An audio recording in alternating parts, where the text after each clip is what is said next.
Olá pessoal, hoje nós iremos falar um pouco sobre os grupos farmacológicos em farmacologia. Então nós podemos ver que cada medicamento ele vai ter uma ação de acordo com a necessidade do paciente. Então ele vai agir dentro de um sistema a qual ele for necessitado, né? Então, cada medicamento, ele vai ter ali a sua ação específica de acordo com a necessidade, certo? Nós vimos no texto que eu enviei para vocês,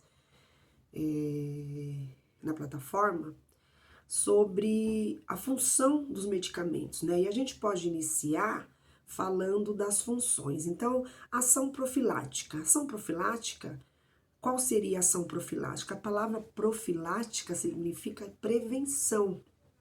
Então, quando o medicamento ele é administrado com a ação profilática, ele tem a intenção de prevenir algum tipo de doença, certo?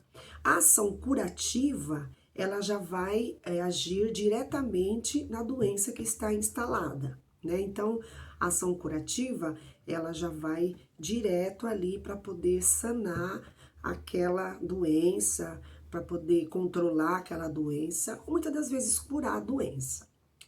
A ação paliativa, ela possui capacidade de diminuir os sinais e sintomas das doenças, porém ela não proporciona cura, né? Então, um remédio que ele é fornecido e administrado com a função paliativa, o que vai acontecer ali? Ele vai diminuir, muitas das vezes, sinais e sintomas daquela doença, porém ele não vai obter cura, né?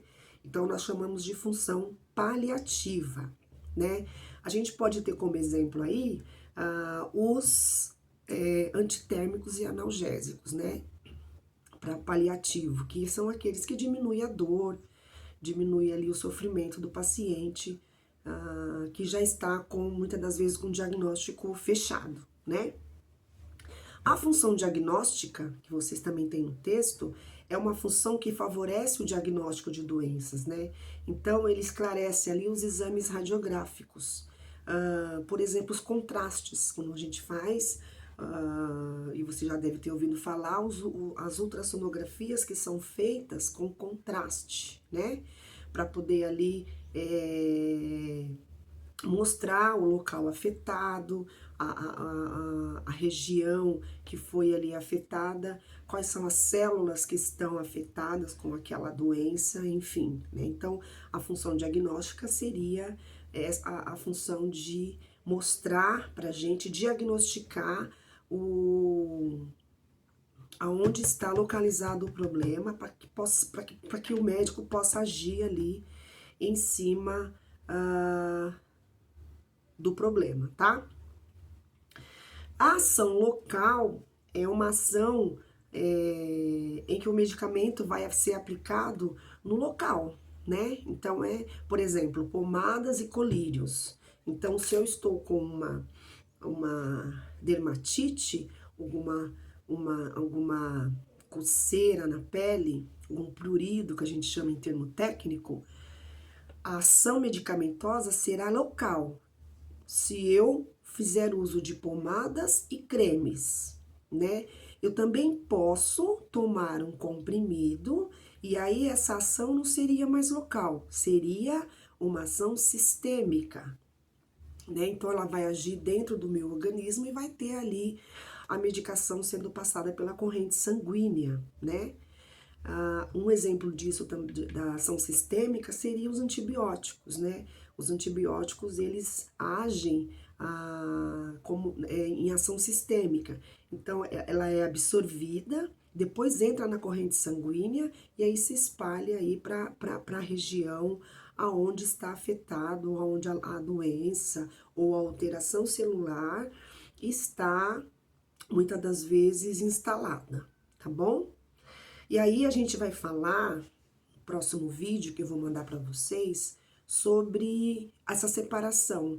Então, os antibióticos, os anti-inflamatórios, os vasoconstritores, né?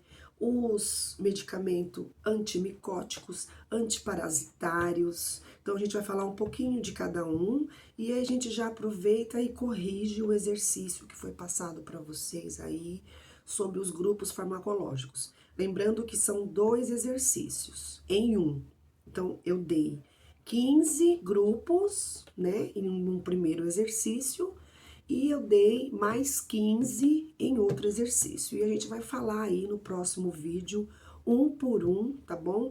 Lembrando que essa resposta, ela já está no texto que eu enviei para vocês, né? Era só olhar lá e responder super tranquilo, mas a gente vai falar um pouquinho, vai discutir um pouquinho um por um, para a gente poder fechar aí essa parte de grupos farmacológicos, ok?